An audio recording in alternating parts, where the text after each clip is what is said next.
नमस्कार, बड़ी खबर देख रहे हैं आप और मैं हूं आपके साथ वैभव मिश्रा। आगे बढ़ेंगे और बात दिन भर की 100 बड़ी खबरों की करेंगे अब फटाफट अंदाज में। भारत और चीन पूर्वी लद्दाख सेक्टर में पिछले 9 महीने से जारी गतिरोध को कम करने की दिशा में एक और कदम बढ़ा रहे हैं। दोनों देशों ने पैंगोंग झील के दक्षिणी किनारे से अपने अपने टैंकों को पीछे कर लिया है। बुधवार को दोनों देशों की मीटिंग के बाद पैंगोंग झील के दक्षिण किनारे से दोनों तरफ से टैंकों को पीछे करने का सिलसिला शुरू हुआ। इसका वीडियो भी अब सामने आ चुका है।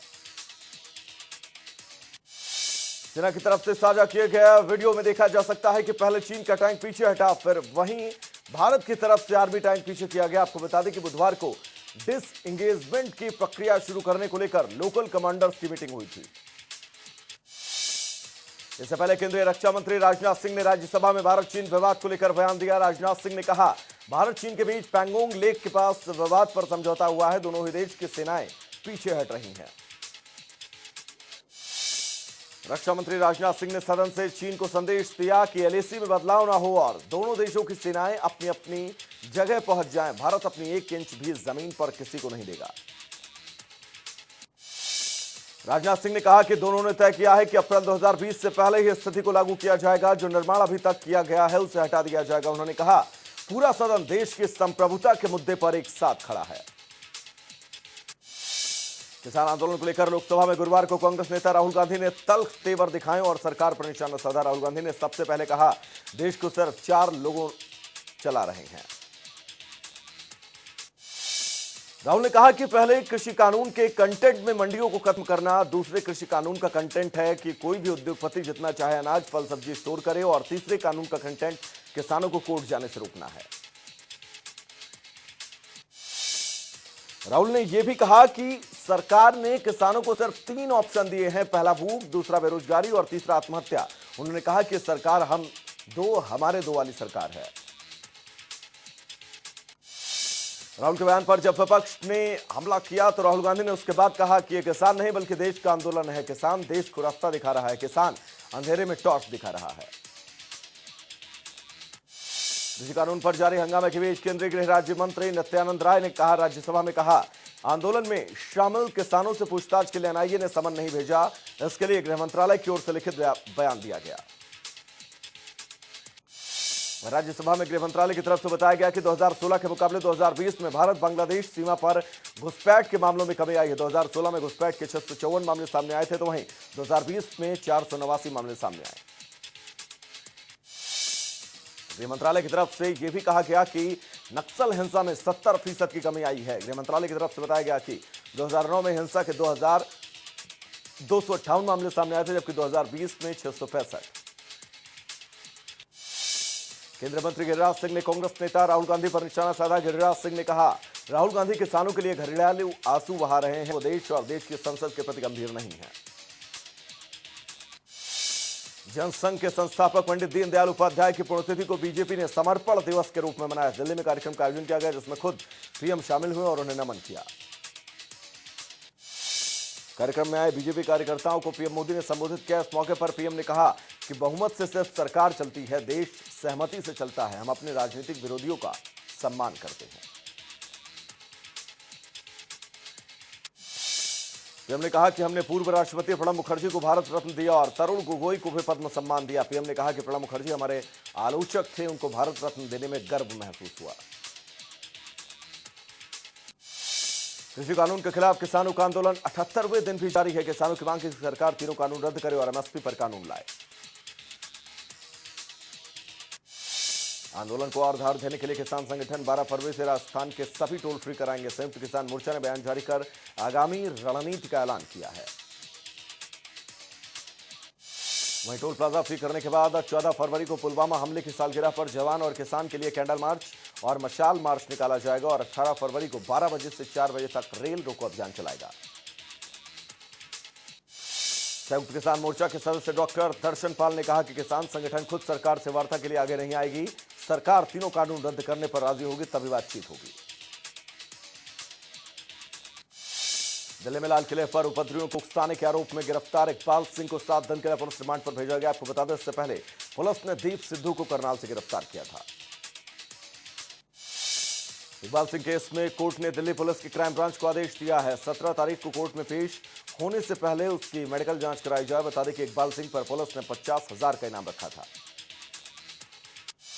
अपना कुनबा बढ़ाने के मकसद से अब कांग्रेस ने एक नया कैंपेन लॉन्च किया है। इसी सिलसिले में दिल्ली कांग्रेस के अध्यक्ष अनिल चौधरी ने पार्टी दफ्तर में hashtag join Congress social media मुहिम की शुरुआत की। केंद्र पर निशाना साधते हुए दिल्ली कांग्रेस अध्यक्ष अनिल चौधरी ने कहा कि सोशल मीडिया कैंपेन को कांग्रेस देश भर में चलाएगी, साथ ही विनाशकारी ताकतों के झूठे और भ्रामक प्रचार का पर्दाफाश करके पोल खोलेगी। चमोली त्रासदी में लापता हुए लोगों को ढूंढने का काम जारी है। आपको बता दें, तपोवन टनल में पानी घुसने की वजह से राहत बचाव का काम थोड़ा देर के लिए रोका गया था। उत्तराखंड के डीजीपी अशोक कुमार ने बताया कि अभी तक बरामद हुए शवों के डीएनए सैंपल सुरक्षित रखे जा रहे हैं। कुल 34 शव बरामद किए गए, जिनमें से 10 की शिनाख्त हो चुकी है। 170 से ज्यादा लापता हैं। 7 फरवरी को चमोली में सैलाब के बाद युद्ध स्तर पर राहत का काम जारी है। 5वें दिन भी तपोवन टनल में फंसे 30 से ज्यादा मजदूरों के फंसे होने की संभावना है। कश्मीर के दूर दराज इलाकों में भारी बर्फबारी के बीच भारतीय सेना की लॉन्च रेस्क्यू टीमें हाई अलर्ट पर हैं। लैंडस्लाइड की चुनौतियों का सामना करने के लिए सैनिकों को प्रशिक्षण भी दिया जा रहा है। भारतीय सेना की टीमें गुलमर्ग में प्रशिक्षण ले रही हैं। सेना किसी भी प्रकार की स्थिति का सामना करने के लिए तैयार है। साथ ही दुर्गम इलाकों में लोगों को भी सिखा रही है कि आपदा के समय उन्हें कैसे खुद को बचना है। अपना कुनबा बढ़ाने के मकसद से अब कांग्रेस एक नया कैंपेन चला रही है। इस सिलसिले में दिल्ली कांग्रेस के अध्यक्ष अनिल चौधरी ने पार्टी दफ्तर में hashtag join Congress social media मुहिम की शुरुआत की है। केंद्र पर निशाना साधते हुए दिल्ली कांग्रेस अध्यक्ष अनिल चौधरी ने कहा कि सोशल मीडिया कैंपेन को कांग्रेस देश भर में चलाएगी। देश में पेट्रोल, डीजल और गैस सिलेंडर की बढ़ती कीमतों को लेकर पंजाब कांग्रेस ने अमृतसर में धरना प्रदर्शन किया और हाथों में तख्तियां पकड़ मोदी सरकार के खिलाफ नारेबाजी की। देश में लगातार तीसरे दिन पेट्रोल, डीजल की कीमतों में इजाफा हुआ है। नई दिल्ली में पेट्रोल की कीमत 25 पैसे प्रति लीटर और डीजल में 30 पैसे प्रति लीटर की बढ़ोतरी हुई है। कई शहरों में पेट्रोल की कीमत 90 रुपए लीटर पार कर चुकी है। देश की आर्थिक राजधानी मुंबई में पेट्रोल 94 रुपए प्रति लीटर के पार है, जबकि डीजल के दाम 84 रुपए प्रति लीटर हैं। काला हिरण शिकार केस में जोधपुर जिला एवं सत्र अदालत में बॉलीवुड एक्टर सलमान खान को बड़ी राहत मिली है। सलमान खान के खिलाफ झूठे साक्ष्य पेश करने को लेकर राज्य की सरकार की दोनों अपीलों को अदालत ने खारिज किया है। यूपी के मुख्यमंत्री योगी आदित्यनाथ ने ट्वीट करते हुए कहा कि मौनी अमावस्या के पावन मौके पर पवित्र संगम में स्नान से पुण्य लाभ अर्जित होता है। वहीं उन्होंने ट्वीट कर कहा, सभी श्रद्धालुओं की मनोकामनाएं पूर्ण हो। प्रयागराज में मौनी अमावस्या स्नान पर्व पर प्रियंका गांधी वाड्रा संगम पहुंचे। इस दौरान विधानमंडल के कई नेता मौजूद रहे। प्रियंका वाड्रा रेल घाट पर संगम में डुबकी लगाई। उन्नाव के बांगरमऊ में नींव की खुदाई के दौरान मुगल कालीन का सिक्का पाया गया। जमीन में चांदी के 96 सिक्के मिले हैं। वहीं सिक्का मिलने के बाद जमीन के मालिकों ने सिक्के को कोतवाली में जमा करा दिया। शाहजहांपुर में मामूली विवाद के चलते 2 सगी बहनों ने जहर खाकर खुदकुशी कर ली। दोनों सगी बहनों की मौत के बाद पूरे परिवार में कोहराम है। वहीं पुलिस ने दोनों के शवों को पोस्टमार्टम के लिए भेज जांच शुरू कर दी है। फर्रुखाबाद में पुलिस ने बैंक कर्मी बनकर ठगी करने वाले 2 साइबर अपराधियों को गिरफ्तार किया है। पुलिस ने दोनों आरोपियों के पास से laptop, charger, bike, 5 mobile, 46 SIM card बरामद किए हैं। अमेठी में सीआरपीएफ ग्रुप सेंटर के जवानों ने कोरोना वैक्सीन लगवाने से मना किया है। स्वास्थ्य महकमे की टीम सीआरपीएफ कैंप के जवानों को समझाने में जुटी हुई है। ललितपुर में बेखौफ दबंगों ने महिलाओं को डंडे और लातों से पिटाई कर दी। पिटाई का वीडियो सोशल मीडिया पर वायरल हो रहा है। पुलिस ने इस मामले में अभी तक कोई एक्शन नहीं लिया है। सीतापुर में 70 साल की बुजुर्ग की बेरहमी से पीट कर हत्या कर दी गई। हत्या के पीछे जमीनी विवाद बताया जा रहा है। वहीं पुलिस ने केस दर्ज कर मामले की जांच शुरू कर दी है। फिरोजाबाद के समीप आगरा लखनऊ एक्सप्रेस वे पर कोयले से भरे ट्रक में अचानक आग लग गई। वहीं सूचना मिलने पर मौके पर फायर ब्रिगेड की टीम ने गाड़ियों पर काबू पाया। सीएम मनोहर लाल ने अपने निवास पर पंडित दीनदयाल उपाध्याय की प्रतिमा पर फूल चढ़ाकर श्रद्धांजलि दी। मुख्यमंत्री ने कहा कि पंडित दीनदयाल उपाध्याय महान देशभक्त, उच्च कोटि के चिंतक, शिक्षाविद, वक्ता और साहित्यकार थे। हमने कहा कि पंडित दीनदयाल उपाध्याय ने अपना पूरा जीवन देश व समाज की सेवा के लिए समर्पित किया। उन्हीं के सिद्धांतों पर चलते हुए हम प्रदेश के अंत्योदय को साकार करने का काम कर रहे हैं। हमने कहा कि हमारा उद्देश्य गरीब से गरीब व्यक्ति के जीवन स्तर में सुधार करना है। हम उसे घर द्वार पर ही सरकारी योजनाओं और सेवाओं का लाभ पहुंचा रहे हैं। पंडित दीनदयाल उपाध्याय की पुण्यतिथि के मौके पर पूर्व प्रदेश अध्यक्ष सुभाष बराला ने चंडीगढ़ बीजेपी कार्यालय में उनकी प्रतिमा के आगे पुष्प अर्पित किए और कहा कि भारतीय जनता पार्टी में कार्य करने वाले कार्यकर्ता उनके विचारों पर ही आगे बढ़ रहे हैं। हरियाणा के कृषि मंत्री जेपी दलाल ने किसानों से अपील की और कहा कि वो आंदोलन खत्म करें। उन्होंने कहा कि पीएम कह चुके हैं कि कानून किसानों के हित में है, ये किसान विरोधी कतई नहीं है। वहीं आंदोलनजीवी शब्द से मचे बवाल पर कृषि मंत्री ने कहा कि आंदोलनजीवी हर मुद्दे पर आंदोलन करते हैं, ये देश के बारे में नहीं सोचते, इनकी निगाहें कहीं होती हैं और निशाना कहीं और। वहीं जेपी दलाल ने कहा कि हरियाणा के मुख्यमंत्री किसानों के लाभ को लेकर अगले हफ्ते विस्तार से आंकड़े पेश करेंगे। हरियाणा में अगले हफ्ते मुख्यमंत्री बताएंगे कि देश के किसान के मुकाबले हरियाणा के किसानों को अतिरिक्त लाभ में क्या क्या मिला है। दर्शन लाल जैन के निधन पर कैबिनेट मंत्री मूलचंद शर्मा यमुनानगर में शोक व्यक्त करने उनके निवास पर पहुंचे। इस दौरान मूलचंद शर्मा के साथ उड़ीसा के राज्यपाल प्रोफेसर गणेशी लाल भी मौजूद रहे। आपको बता दें, आरएसएस के दिग्गज नेता रहे दर्शन लाल जैन का 94 साल की उम्र में 8 फरवरी को निधन हुआ। रोहतक के महम चौबीसी के ऐतिहासिक चबूतरे पर सर्वखाप किसान सम्मेलन का आयोजन किया गया, जिसमें इनेलो नेता अभय चौटाला शामिल हुए। मंच पर पहुंचने पर आयोजकों की तरफ से अभय को किसान रत्न देकर सम्मानित किया गया।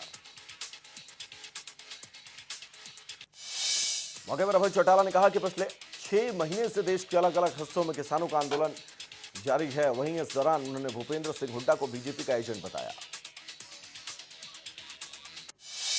मुख्यमंत्री सुशासन सहयोगी कार्यक्रम के परियोजना निदेशक ने सरल पोर्टल के माध्यम से दी जाने वाली सेवाओं के संबंध में समीक्षा बैठक की। बैठक में बताया गया कि 540 से अधिक सरकारी योजनाओं और सेवाओं को प्लेटफॉर्म पर इकट्ठा किया गया है। संयुक्त किसान मोर्चा ने 18 फरवरी को रेल रोकने का आह्वान किया है, जिसको लेकर पलवल के किसानों ने तैयारी शुरू की है। किसानों का कहना है एमपी से सैकड़ों किसानों का जत्था पलवल पहुंचेगा, जिससे आंदोलन को मजबूती मिलेगी। सिरसा से बरनाला रोड स्थित शहीद भगत सिंह स्टेडियम में 22 फरवरी को किसान महापंचायत का आयोजन किया जाएगा। इस महापंचायत में सिरसा जिला और पड़ोसी राज्यों पंजाब राजस्थान के किसान नेता हिस्सा लेंगे। महापंचायत को लेकर प्रदर्शनकारियों ने बताया कि राकेश टिकैत, किसान नेता डॉक्टर दर्शन पाल, बलवीर सिंह राजवाल सहित अनेक नेता इस दौरान महापंचायत में हिस्सा लेंगे। मौके पर प्रदर्शनकारियों ने लोगों से ज्यादा संख्या में शामिल होने की अपील की।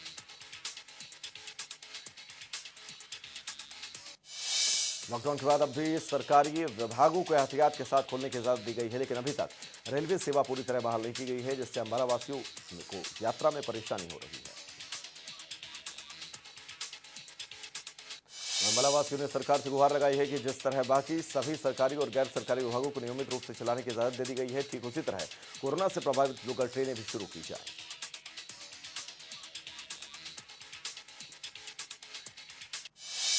सिरसा में शिक्षा विभाग ने 30 ड्राइंग टीचरों को बर्खास्त करने के निर्देश जारी किए हैं। दरअसल शिक्षा विभाग का मानना है कि कांग्रेस सरकार में हरियाणा में 816 टीचरों की भर्ती में अनियमितताएं पाई गई थी।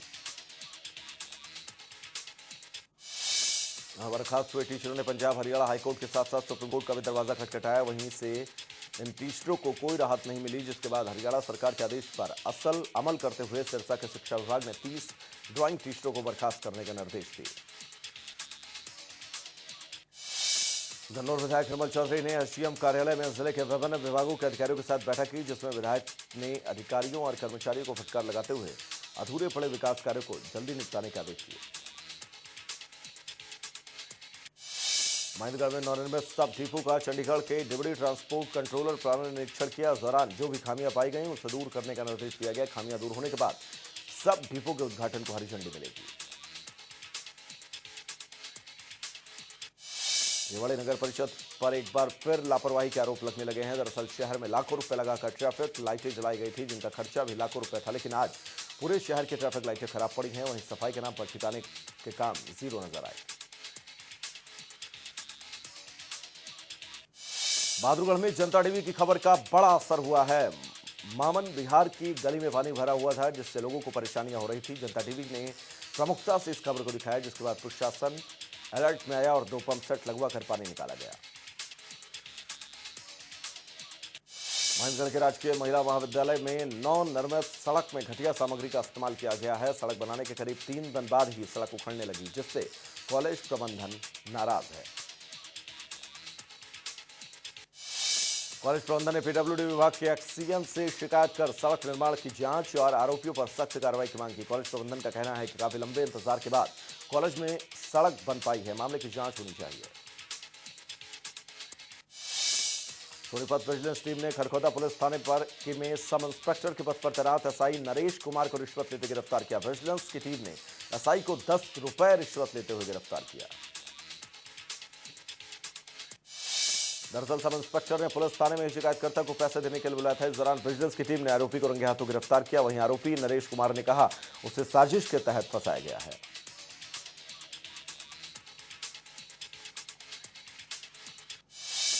हरियाणा में गाड़ियों के फर्जी रजिस्ट्रेशन के मामले को लेकर यमुनानगर में बनी एसआईटी अब एक्शन मोड में है। यमुनानगर के एसपी कमलदीप ने खुद एसआईटी के साथ ई दिशा केंद्र में रिकॉर्ड रूम का निरीक्षण किया और रिकॉर्ड रूम की निगरानी बढ़ाई।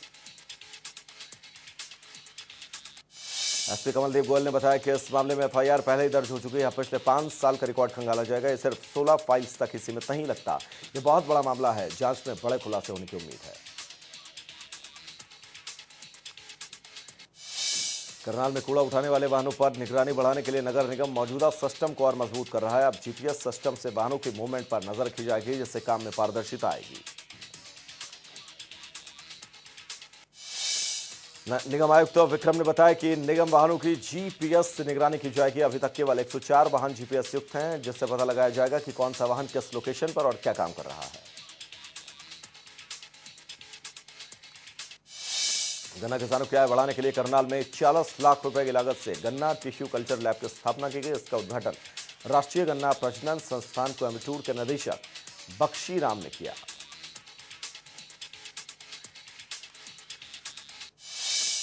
नूंह के गोरावाली चौक में सामाजिक बुराइयों के खिलाफ महापंचायत बुलाई गई, जिसमें 36 बिरादरी के लोगों ने हिस्सा लिया। महापंचायत में चोरी, देह व्यापार, नशाखोरी समेत कई सामाजिक कुरीतियों के खिलाफ अभियान चलाने पर सहमति बनी। हरियाणा के सड़क कर्मचारी संघ के कर्मचारियों ने फरीदाबाद में अपना मांग पत्र जिले के विधायक को सौंपा, जिसमें कच्चे कर्मचारियों को पक्का करने की मांग आदि शामिल थे। साथ ही कर्मचारियों ने इस दौरान सरकार के खिलाफ नारेबाजी की। करनाल से पंडित चिरंजी लाल कॉलेज के छात्रों ने ऑनलाइन परीक्षाएं कराने की मांग को लेकर एक दिन के भूख हड़ताल की। छात्रों का कहना है कि हम ऑनलाइन एग्जाम की तैयारी कर रहे थे, ऑफलाइन तैयारी नहीं की है। मुहाना में स्वास्थ्य व्यवस्थाएं वेंटिलेटर पर है। नागरिक अस्पताल में इन दोनों एम्बुलेंस की सुविधा नहीं मिल पा रही, लिहाजा मरीजों को परेशानियां हो रही हैं। जिले में माड़ीखेड़ा अस्पताल में बच्चों के दिल की जांच करवाने के लिए निःशुल्क शिविर का आयोजन किया गया, जिसमें 18 साल से नीचे तक के 25 बच्चों का चेकअप किया गया। कुरुक्षेत्र में जिला कोर्ट परिसर में एक शख्स ने सीनियर एडवोकेट पर तेज धारदार हथियार से हमला कर दिया। इसकी तस्वीरें सीसीटीवी में कैद हो गई। हालांकि गनीमत रही कि एडवोकेट बच गया। फिलहाल पुलिस मामले की जांच कर रही है। नूंह में ऑनलाइन ठगी के मामले में पुलिस ने एक शख्स को गिरफ्तार किया। आपको बता दें, ऑनलाइन साइट पर गाड़ी बेचने का विज्ञापन दिखाकर लोगों को लूटता था। फिलहाल पुलिस ने आरोपी को रिमांड पर लेकर जांच शुरू कर दी है। अंबाला में 2 बाइक सवार लुटेरों ने एक दुकानदार से गन पॉइंट पर 80 से 90 हजार रुपए की लूट की और दुकानदार को जख्मी कर दिया। पूरी वारदात सीसीटीवी में कैद हुई, जिसके आधार पर पुलिस अब जांच में जुटी है। कैथल की हरसोला बस्ती के 21 साल के युवक ने प्रेमिका के छोड़ जाने के बाद आत्महत्या कर लिया। आत्महत्या से पहले युवक ने एक सुसाइड नोट भी लिखा। बता दें कि युवक युवती के साथ 3 महीने से लिव इन रिलेशन में था। वहीं युवक के परिजनों ने उसकी मौत का जिम्मेदार लड़की और उसके परिजनों को ठहराया है। रेवाड़ी में धारूहेड़ा के आस्था कुंड से 2 नाबालिग युवती लापता हुई हैं। दोनों युवतियों में से एक झज्जर और एक महेंद्रगढ़ की रहने वाली थी। बता दें कि बाल कल्याण समिति ने 28 दिसंबर 2020 को आस्था कुंज में भेजा था। आपको बता दें कि इससे पहले भी आस्था कुंज से युवती लापता हो चुकी है। 31 जनवरी को संस्था की दीवार फांदकर एक युवती फरार हुई थी, जिसे 5 फरवरी को धारूहेड़ा पुलिस ने पंजाब के फिरोजपुर से बरामद किया था।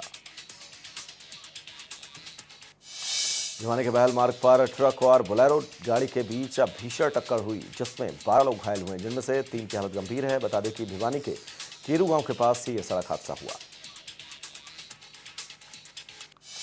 हिमाचल प्रदेश की 13वीं विधानसभा का चौथा बजट सत्र 26 फरवरी को शुरू होगा। मुख्यमंत्री जयराम ठाकुर अपनी सरकार का चौथा बजट 6 मार्च को विधानसभा में पेश करेंगे।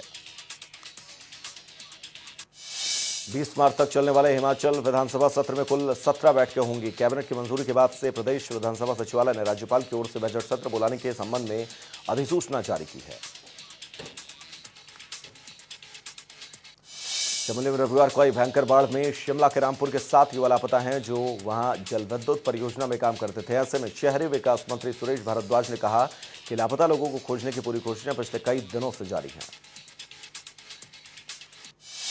हिमाचल में 1 फरवरी से स्कूल खुल चुके हैं। ऐसे में शिक्षा विभाग ने निजी और सरकारी स्कूलों को आवश्यक दिशा निर्देश दिए ताकि कोरोना संक्रमण अपने पैर दोबारा जिले में न फैलाए। वहीं विभाग की तरफ से कई स्कूलों का औचक निरीक्षण भी किया जा रहा है। कुल्लू के डालपुर स्थित क्षेत्रीय अस्पताल में इन दोनों डॉक्टरों की कमी चलते रही है। आपको बता दें कि कुल्लू अस्पताल में 10 विशेषज्ञ डॉक्टरों में से महज 3 विशेषज्ञ अपनी सेवाएं दे रहे हैं, जबकि 7 का तबादला हो चुका है। हिमाचल रीजन की फोटोग्राफी में भारत, यूके और सिंगापुर का दबदबा रहा। हिमाचल की सबसे बड़ी संस्था केयर हिमालय ने कोरोना काल में हिमाचल की प्रतिभाओं को उभारने के लिए प्रतिस्पर्धा ऑनलाइन करवाई थी। विश्व में कोरोना के कुल मामले 10 करोड़ 78 लाख को पार कर चुके हैं। 23 लाख 63 हजार से ज्यादा की मौत, 7 करोड़ 98 लाख से ज्यादा ठीक हुए हैं। भारत अब कोरोना के साई से बाहर आ रहा है। कोरोना के सक्रिय मामलों में गिरावट आ रही है। पिछले एक सप्ताह में 600 जिलों में कोरोना से एक भी मौत का मामला सामने नहीं आया है। भारत में कोरोना का ग्राफ पहले से नीचे आ चुका है। देश में कोरोना के 12,530 से ज्यादा नए केस सामने आए, जबकि 11,700 से ज्यादा ठीक। 24 घंटे में 110 लोगों की मौत हुई। भारत में संख्या 1 करोड़ 8 लाख को पार कर चुकी है। 1 करोड़ 5 लाख से ज्यादा ठीक, 1,55,000 से ज्यादा की मौत हुई है। दिल्ली में संख्या 6,36,000 को पार कर चुकी है। 1,000 से ज्यादा का इलाज जारी है। यूपी में संख्या 6 लाख को पार कर चुकी है। इनमें से 8,690 की मौत, 3,250 से ज्यादा एक्टिव केस है। हरियाणा में यह संख्या 2,68,000 को पार कर चुकी है। 2,64,000 से ज्यादा ठीक, 820 से ज्यादा का इलाज जारी है। भारत से कोरोना वैक्सीन मिलने पर कैरेबियाई देश डोमिनिका के प्रधानमंत्री ने भारतीय प्रधानमंत्री नरेंद्र मोदी की सराहना की। उन्होंने कहा कि मैंने कभी कल्पना नहीं की थी कि भारत को किए गए अनुरोध का इतनी शीघ्रता से जवाब मिलेगा। रूस की चर्चित समाचार एजेंसी TASS ने भारत चीन के बीच हुए गलवानी घाटी संघर्ष को लेकर बड़ा खुलासा किया। दरअसल रूसी समाचार एजेंसी के मुताबिक गलवान घाटी में चीन के 45 सैनिक मारे गए थे। हालांकि चीन ने अभी ये नहीं बताया कि उसके कितने सैनिक मारे गए। कोरोना वायरस और साउथ चाइना सी में चीन की दखलंदाजी की वजह से अमेरिका और चीन के बीच तनाव बढ़ा हुआ है। ऐसे में अमेरिका के राष्ट्रपति जो बाइडेन ने चीन से निपटने के लिए विशेष टास्क फोर्स का गठन किया है। कोरोना वायरस से निपटने के लिए ऑक्सफोर्ड और एस्ट्राजेनेका की तरफ से बनाई गई वैक्सीन को WHO ने मंजूरी दी है। WHO के पैनल की यह मंजूरी ऐसे में आई जब वैक्सीन के प्रभाव को लेकर साउथ अफ्रीका में सवाल खड़े किए गए। भारत और इंग्लैंड के बीच जारी टेस्ट सीरीज का दूसरा मैच 13 फरवरी को चेपॉक मैदान पर खेला जाएगा, जहां भारत सीरीज में बराबरी के लिए चुनौती होगी। टीम इंडिया हर हाल में सीरीज का दूसरा टेस्ट मैच जीतना चाहेगी, क्योंकि अगर भारतीय टीम को मैच में हार मिलती है तो टीम का टेस्ट चैंपियनशिप का सफर खत्म हो जाएगा। भारत और इंग्लैंड के बीच खेली जा रही 4 मैचों की सीरीज में टीम इंडिया को बड़ा झटका लगा। दरअसल टीम इंडिया के स्टार ऑलराउंडर रविंद्र जडेजा चोट के चलते भाग्य पीछे तीनों टेस्ट मैचों से बाहर हो गए। भारतीय टीम के ऑलराउंडर अक्षर पटेल को इंग्लैंड के खिलाफ दूसरे टेस्ट मैच में मौका मिल सकता है। अक्षर पटेल को पिछले मैच में महंगे साबित हुए शहबाज नदीम की जगह खेलते दिखाई दे सकते हैं। इंग्लैंड के पूर्व स्पिनर मोंटी परेसर के भारतीय कप्तान विराट कोहली को लेकर बड़ा बयान दिया है। मोंटी परेसर ने कहा कि भारत और इंग्लैंड के खिलाफ सीरीज हारता है तो विराट कोहली की कप्तानी भी छीनी जा सकती है। भारत में टेस्ट क्रिकेट देखने को लेकर फैंस को अनेक ही दीवानगी सामने आई है, जहां तमिलनाडु में एक शादी के दौरान लोग बड़ी स्क्रीन पर भारत और इंग्लैंड के बीच खेला गया पहला टेस्ट मैच देखते नजर आए।